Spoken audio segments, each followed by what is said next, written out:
Hello दोस्तों, जियो गुरुजी classes में आपका स्वागत है। मैं रोहित शर्मा। सब्जेक्ट अपना ज्योग्राफी। देखिए लेसन नंबर 6 हमारा चल रहा था, जिसमें हम तृतीय क्रियाकलाप के बारे में पढ़ रहे थे। नेक्स्ट जो वीडियो आएंगे वो चतुर्थ क्रियाकलाप से संबंधित होंगे। आज का जो टॉपिक है तृतीय क्रियाकलाप से संबंधित है, जिसके अंतर्गत हम पढ़ेंगे आज तृतीय क्रियाकलापों में संलग्न लोग। संलग्न का मतलब होता है लगे हुए लोग, मतलब जो लोग तृतीय क्रियाकलाप से जुड़े हुए हैं उससे संबंधित ये टॉपिक है। देखिए अब ऐसे लोग कहां पर मिलेंगे आपको, उससे संबंधित है। मतलब तृतीय क्रियाकलाप में संलग्न मतलब लगे हुए लोगों के बारे में आज हम चर्चा करने वाले हैं। देखिए ऐसे लोग जो तृतीय क्रियाकलाप से जुड़े हुए हैं वो लोग आपको कहां मिलते हैं।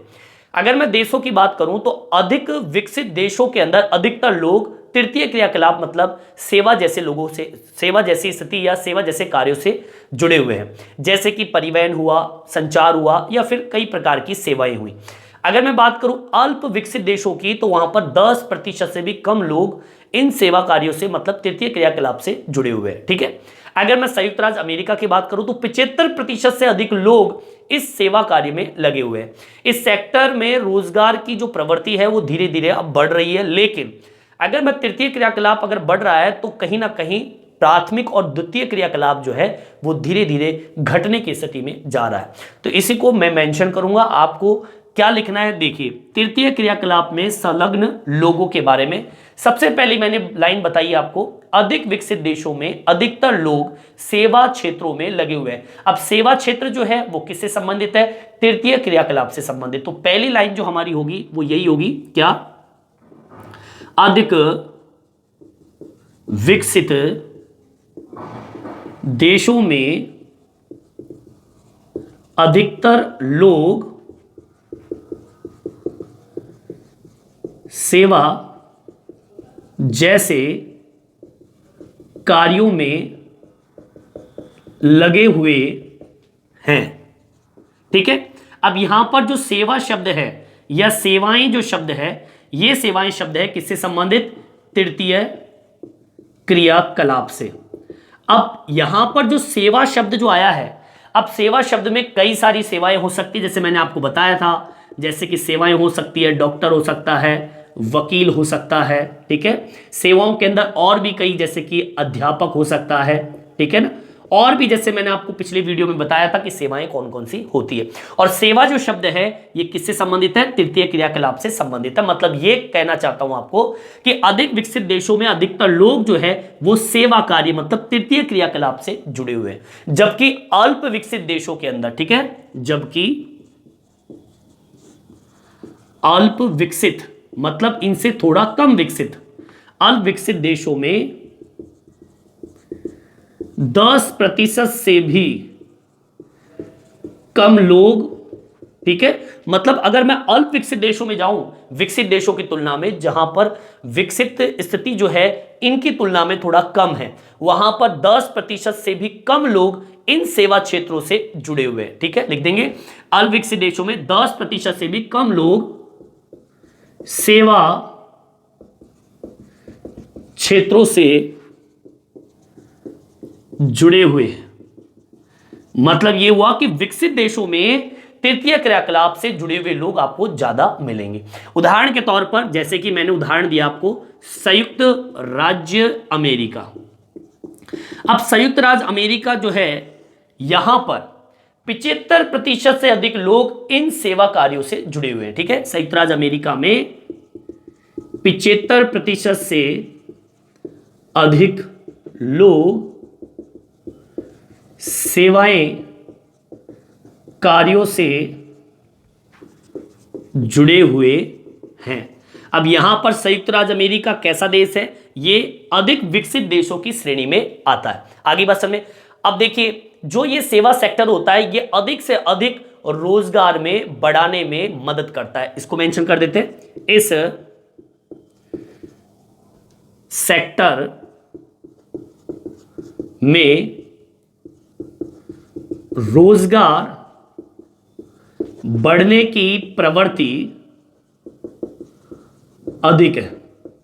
मतलब यह कि सेवा सेक्टर जो है वो ज्यादा से ज्यादा रोजगार पैदा करता है। अब ये जब रोजगार जब बढ़ रहा है तो कहीं ना कहीं जब आपका तृतीय क्रियाकलाप बढ़ेगा तो भैया प्राथमिक और द्वितीय क्रिया जो होती है वो धीरे धीरे क्या हो जाएगी, घटती चली जा रही है। हम देखने को मिलता भी है कि प्राथमिक और द्वितीय क्रिया के अंदर लोग अब बहुत काम कम करते हैं। अब लोग ज्यादा से ज्यादा किस क्रिया से जुड़ गए, तृतीय क्रियाकलाप से जुड़ गए। ठीक है, इसको भी डाल देते हैं। परंतु प्राथमिक व द्वितीय क्रिया अब धीरे धीरे घट रही है।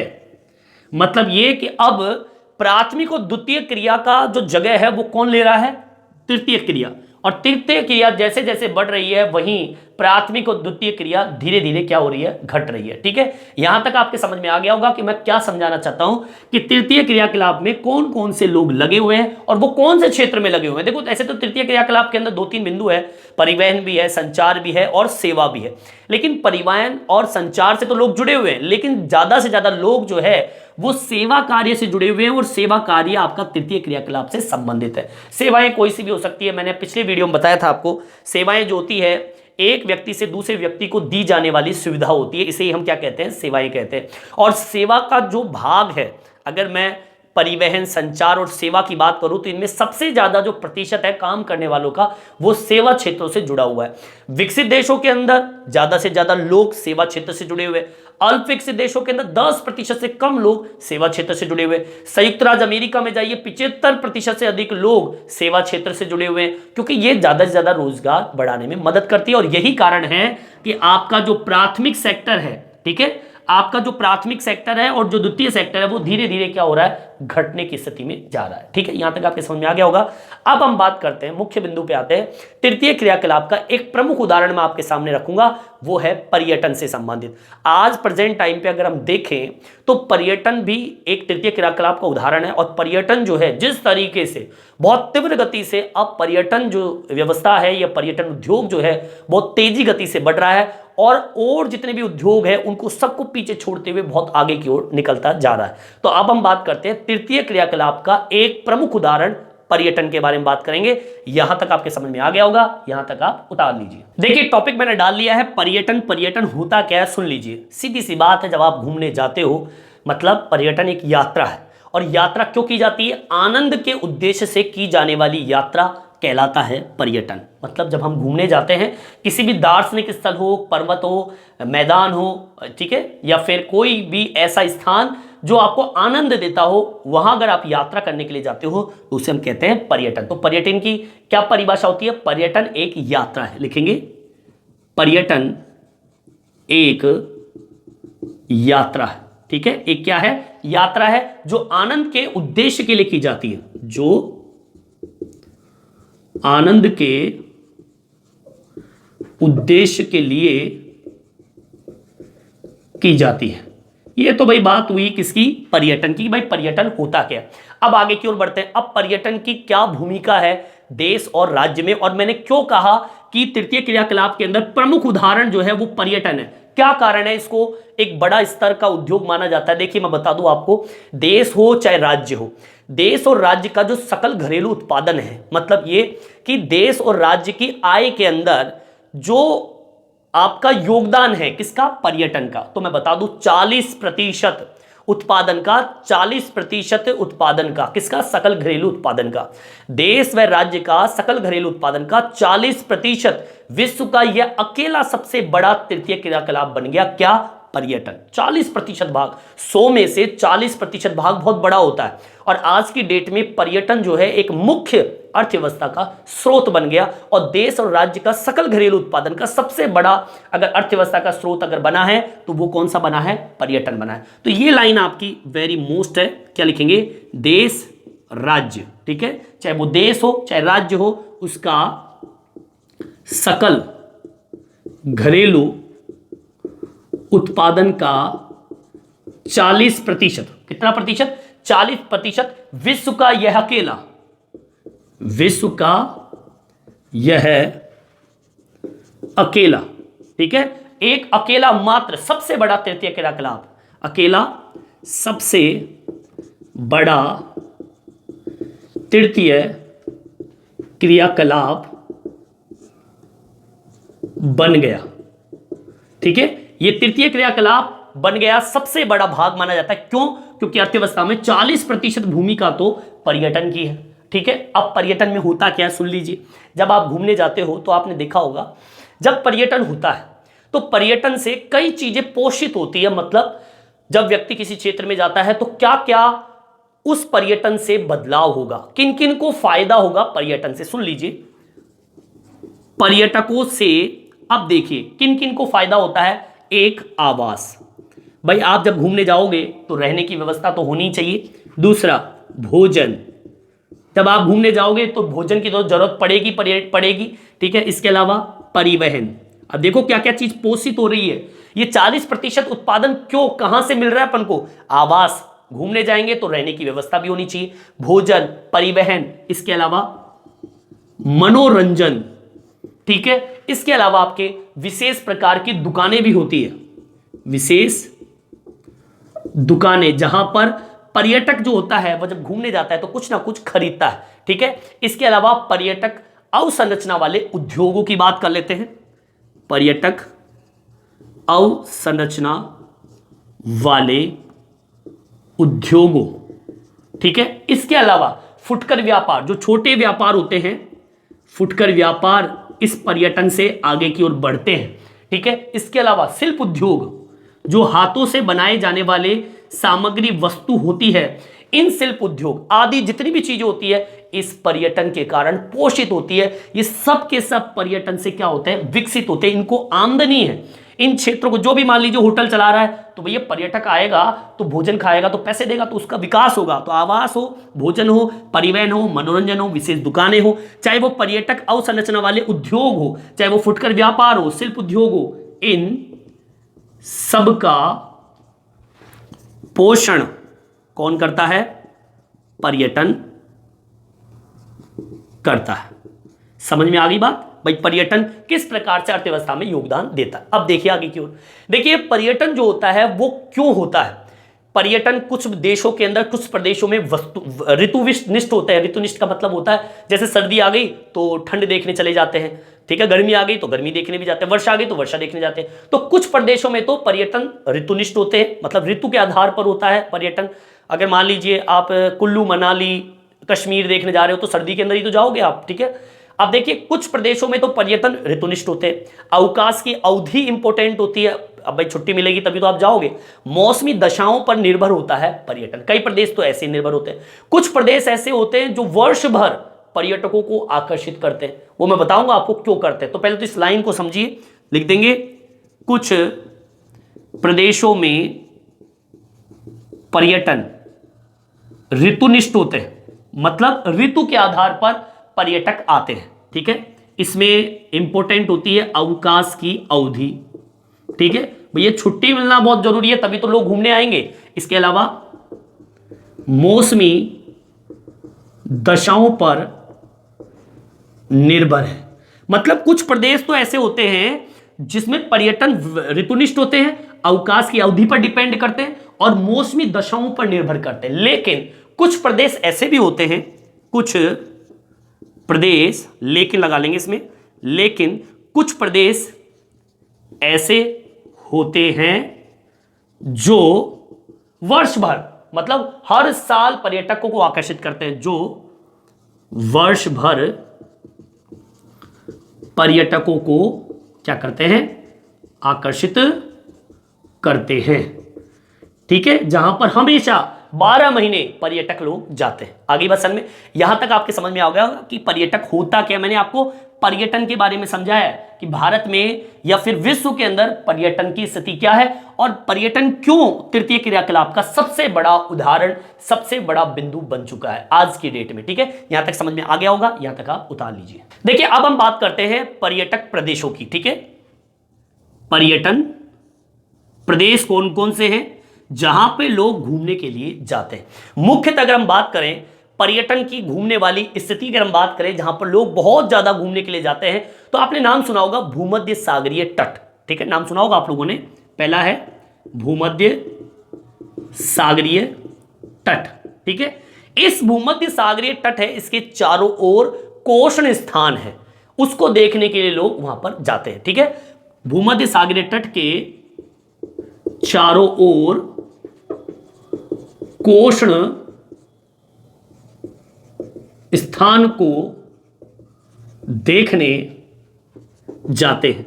ठीक है, एक तो ये पर्यटक स्थल। दूसरा है भारत का पश्चिमी तट। भारत का पश्चिमी तट, इसको देखने के लिए लोग जाते हैं। इसके अलावा शीतकालीन प्रदेश जहां पर बर्फ पड़ती है, शीतकालीन प्रदेश मतलब ठंडे प्रदेश जहां पर 12 महीने क्या पड़ती हो, बर्फ पड़ती हो। इसके अलावा और कौन से क्षेत्र हैं, जैसे कि पर्वतीय क्षेत्रों को भी देखने के लिए लोग जाते हैं। इसके अलावा कोई स्मारक हो सकता है, ठीक है, कोई विरासत हो सकती है, ठीक है, राजमहल, है ना, ऐसे स्थल हो सकते हैं, विरासत स्थल बोलते हैं इनको। इसके अलावा आपके सांस्कृतिक गतिविधि वाले क्षेत्र हो सकते हैं, सांस्कृतिक गतिविधि क्षेत्र। कई ऐसे ऐतिहासिक क्षेत्र होते हैं, ऐतिहासिक प्रदेश हम बोल सकते हैं, उनको देखने के लिए लोग जाते हैं। कई ऐसे नगर भी होते हैं, ऐतिहासिक प्रदेश कह दीजिए, नगर होते हैं। ये सब के सब क्या होते हैं, पर्यटकों को क्या करते हैं, आकर्षित करते हैं। ठीक है, ये तो बात हुई भाई पर्यटक प्रदेशों की कि लोग देखने क्या जाते हैं। भैया लोग यही देखने जाते हैं ज्यादातर, जैसे कि भूमध्य सागरीय तट है, उसके चारों तरफ का कोष्ण स्थान, उसको देखने जाते हैं। भारत का पश्चिमी तट है, ठीक है, हम भारत में रहते हैं तो भारत का जो पश्चिमी तट है उसको देखने के लिए जाते हैं। शीतकालीन प्रदेश, जो भी देश ठंडे प्रदेश होते हैं जब बर्फ पड़ती है, लोगों ने बर्फ नहीं देखी है तो वहां लोग देखने जाते हैं। पर्वतीय क्षेत्र जैसे कि हिमालय पर्वत क्षेत्र है, कई ऐसे पर्वत क्षेत्र बहुत ही देखने लायक होते हैं, लोग देखने जाते हैं। स्मारक हो, विरासत स्थल हो, सांस्कृतिक गतिविधि वाले क्षेत्र हो, या फिर ऐतिहासिक वाले प्रदेश नगर हो, वो पर्यटकों को बहुत अपनी ओर आकर्षित करते हैं। ठीक है, चलिए यहां तक समझ में आ गया होगा। अब हम बात करते हैं पर्यटन को प्रभावित करने वाले कारक कौन कौन से। ठीक है, पर्यटन को प्रभावित करने वाले कारक। देखिए हमारे जो पर्यटन है वो किन कारणों से प्रभावित हो सकता है। एक होती है मांग, आगे बात समझ में, और दूसरा होता है परिवहन।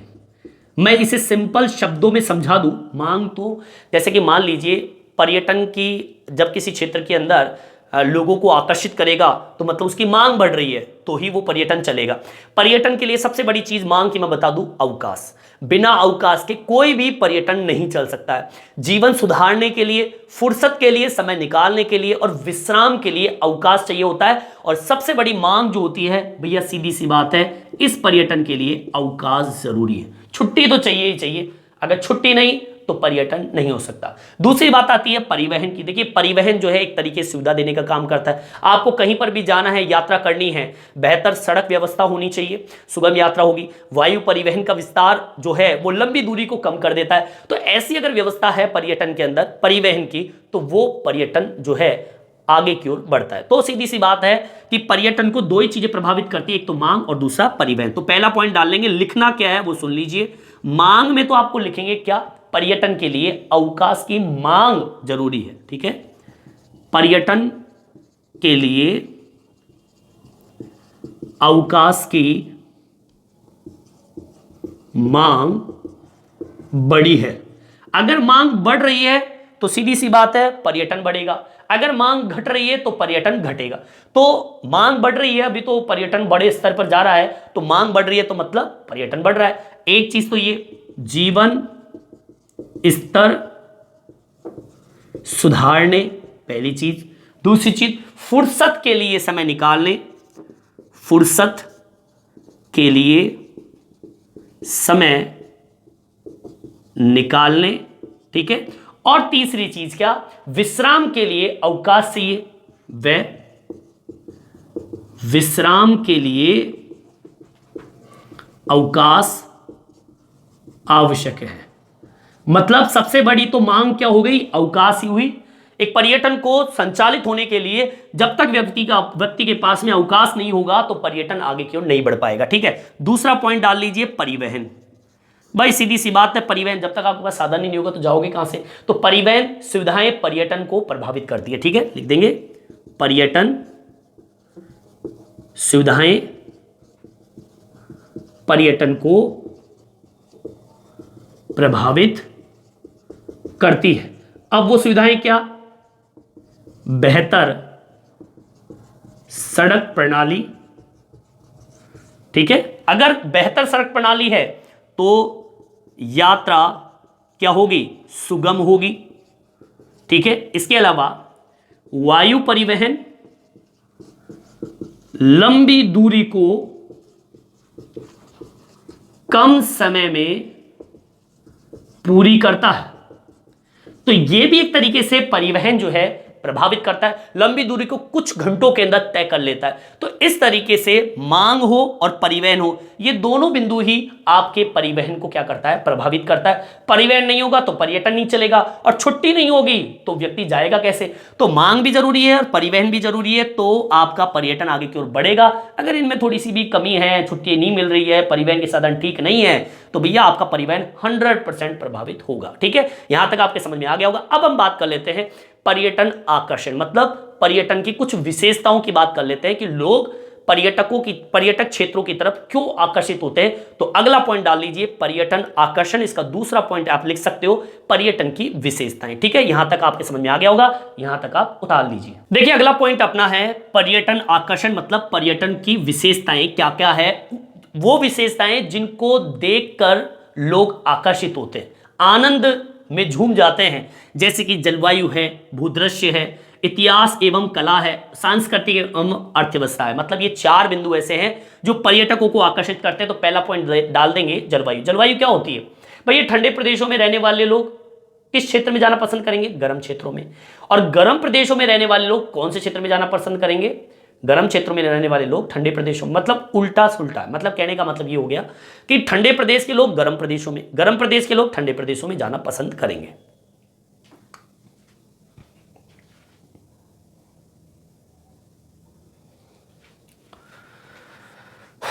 देखिए अब हम बात करते हैं पर्यटन आकर्षण, मतलब पर्यटन की विशेषताएं क्या क्या है, वो कौन कौन से बिंदु हैं जिनको देखकर पर्यटक आकर्षित होते हैं। जैसे कि चार बिंदु दिए हुए आपके सामने, जलवायु, भूदृश्य, इतिहास एवं कला और सांस्कृतिक और अर्थव्यवस्था। इन चार बिंदुओं को देखकर पर्यटक आकर्षित होते हैं, जिसमें पहला पॉइंट डाल लेंगे जलवायु।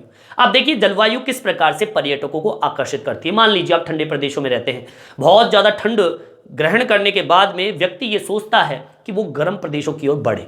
तो ठंडे प्रदेश के लोग गर्म प्रदेशों की ओर जाते हैं और गर्म प्रदेश के लोग ठंडे प्रदेशों की ओर जाना पसंद करते हैं, ठीक है। तो जलवायु इंपॉर्टेंट होती है पर्यटकों के लिए, ठीक है। इसको लिख देंगे अपन, ठंडे प्रदेशों के लोग गर्म प्रदेशों में जाना पसंद करते हैं। इसका एक छोटा सा उदाहरण एग्जांपल मैं आपको दे देता हूं। जैसे कि उदाहरण है आपका, ये उदाहरण क्या है? दक्षिणी यूरोप देखिए कैसा प्रदेश है, ठंडा प्रदेश है। वह भूमध्य सागरीय, अब भूमध्य सागरीय जो क्षेत्र है ये कैसा है? गर्म प्रदेश है। क्षेत्रों में पर्यटन प्रमुख है। मतलब ये कि ठंडे प्रदेशों से आपके लोग किधर जाते हैं? भूमध्य सागरीय क्षेत्रों की ओर जाते हैं। और यही कारण है कि दक्षिणी यूरोप के लोग भूमध्य सागरीय क्षेत्रों के अंदर पर्यटन क्यों करने जाते हैं, क्योंकि ठंडा प्रदेश गर्म प्रदेशों की ओर जाएगा, ठीक है। दूसरा, गर्म प्रदेशों के लोग ठंडे प्रदेशों में पर्यटन करना पसंद करते हैं। आगे वसन में इसका भी एक छोटा सा एग्जांपल दे देता हूं। भूमध्य सागरीय क्षेत्रों के अंदर ऊंचा तापमान है, और ऊंचा तापमान जो है, जैसे कि मान लीजिए अब मैं बात करूं गर्म प्रदेशों की और ठंडे प्रदेशों में जा रहे हैं, तो भैया गर्म प्रदेश गर्मी इतनी भयंकर होती है, लोग परेशान हो जाते हैं। इसलिए ठंडे प्रदेशों में क्यों? क्योंकि वहां पर हिम आवरण होता है, बर्फ होता है, स्केकिंग होती है, जैसे वो पैरों में डालकर और फिसलते हैं ना, वैसी व्यवस्था होती है। तो क्यों? क्योंकि वहां पर लिख देंगे, वहां बर्फ को देखने जाते हैं, ठीक है। और इसका उदाहरण मैं बताऊं आपको, जैसे कि भूमध्य सागरीय क्षेत्र है, वहां पर ऊंचा तापमान रहता है, धूप लंबी होती है, समय निकालना, और निम्न वर्षा प्रमुख है। इस कारण से ये ठंडे प्रदेश के लोग तो इसलिए भूमध्य सागरीय क्षेत्रों के अंदर जाते हैं। तो ऐसे कई कारण होते हैं, इसको मैं मेंशन कर देता हूं। भूमध्य सागरीय, इसको आप है ना इस उदाहरण में डाल लेना आप यहां पर, ठीक है। ये अलग सा हो गया और ये बिंदु इसके अंदर डालना। आप क्या लिखोगे, भूमध्य सागरीय क्षेत्रों में ऊंचा तापमान, ये ठंडे प्रदेशों के लिए फायदेमंद है, ठीक है। जो हर वक्त ठंडे प्रदेशों में रहते हैं तो वो भूमध्य सागरीय क्षेत्रों में क्या लेने आते हैं, ऊंचा तापमान लेने आते हैं। धूप कैसी होती है वहां पर, धूप लंबी होती है और वर्षा तो थोड़ी कमी होती है वहां पर। तो ऐसी स्थिति जो है ठंडे प्रदेशों के लिए बेस्ट है और गर्म प्रदेशों के लिए ठंडा प्रदेश बेस्ट है। तो इसलिए पर्यटक जलवायु को देखकर पर्यटन करते हैं, ठीक है। यहां तक आपके समझ में आ गया होगा। अगला पॉइंट डाल लीजिए, भूदृश्य। देखिए दूसरा पॉइंट डाल लेंगे, भूदृश्य। भूदृश्य का मतलब होता है आपके धरातल की आकृति। क्या देखने जाते हैं लोग, पर्वत देखने जाते हैं, झीलें देखने जाते हैं, नदियां देखने जाते हैं, ठीक है। इसके अलावा आपके जितने भी दर्शनीय जो समुद्र तट है, ठीक है, जहां पे मंदिर वंदिर होते हैं जो समुद्र तटों पर है, उनको देखने जाते हैं। या फिर कह सकते हैं मनुष्य द्वारा जितनी भी कलाकृतियां होती है को देखने लोग जाते हैं, ठीक है। ये भूदृश्य हो गया। तीसरे नंबर का पॉइंट क्या लिखवाया मैंने आपको, इतिहास एवं कला। इतिहास एवं कला। देखिए इतिहास एवं कला में क्या लोग देखने के जाते हैं, जैसे कि प्राचीन सुंदर नगर देखने के लिए लोग जाते हैं, जैसे कि लोग जयपुर में आते हैं, ठीक है। इसके अलावा पुरातत्व स्थान जो बहुत पुराने होते हैं, इसके लिए लोग जाते हैं। इसके अलावा आपने देखे होंगे किले लोग देखते हैं, महल लोग देखते हैं, जाते कि नहीं जाते हैं, ठीक है। इसके अलावा आपके गिरजा घर लोग देखने जाते हैं। ऐसी व्यवस्थाएं अगर हो तो लोग देखकर आनंदित होते हैं। चौथा पॉइंट डाल लीजिए। चौथा बिंदु क्या बताया था मैंने, संस्कृति और अर्थव्यवस्था, ठीक है। संस्कृति और अर्थव्यवस्था, इसको भी लोग देखने के लिए जाते हैं। संस्कृति में क्या, मानव जाति और स्थानीय जो रीति रिवाज होते हैं उनको लोग देखने के लिए जाते हैं, ठीक है। मानव जाति व रीति रिवाजों को देखने लोग जाते हैं, ठीक है। उनके लोकगीत होते हैं, कई तरह की व्यवस्थाएं होती। इसके अलावा अगर मान लीजिए कहीं पर सस्ते दामों पर अगर आपको घर मिल जाए तो वो रुकने वाला स्थान बहुत प्रसिद्ध हो जाता है। जैसे कि गोवा में हेरिटेज होम है, कर्नाटक में मेडिकेरे है, ठीक है, कुर्ग है। ऐसे क्षेत्र जो होते हैं वो एक तरीके से अर्थव्यवस्था के रूप में बहुत प्रसिद्ध हो जाते हैं, उनको देखने के लिए भी लोग जाते हैं। तो इस तरह की पर्यटन व्यवस्था यहां पर होती है। लिख देंगे इसको भी। अगर पर्यटकों को सस्ते दामों पर आवास या घर मिले तो वह क्षेत्र या घर मान लीजिए या हाउस मान लीजिए क्या हो जाता है, प्रसिद्ध हो जाता है। उदाहरण मैं डाल देता हूं, जैसे कि गोवा है, गोवा का प्रसिद्ध हेरिटेज होम्स है, ठीक है। इसके अलावा कर्नाटक में जाइए, कर्नाटक के अंदर मेडिकेर और कुर्ग, ये ऐसे क्षेत्र है जो कि बहुत ही प्रसिद्ध है। कुल मिला के बात ये होगी, लोग भूदृश्य, जलवायु, इतिहास, कला और संस्कृति और अर्थव्यवस्था को देखने के लिए लोग पर्यटक के रूप में जाते हैं। और पर्यटक इस देश का, विश्व का सबसे बड़ा उद्योग माना जाता है और ये तृतीय क्रियाकलाप का प्रमुख उदाहरण के तौर पर जाना जाता है। यहीं पर अपना टॉपिक कंप्लीट होता है। इस वीडियो में इतना ही। ये वीडियो आपको कैसा लगा कमेंट्स करके जरूर बताएं और मेरे चैनल को सब्सक्राइब जरूर से जरूर करें, जिससे नए नए वीडियो आप तक पहुंचा सकूं। धन्यवाद।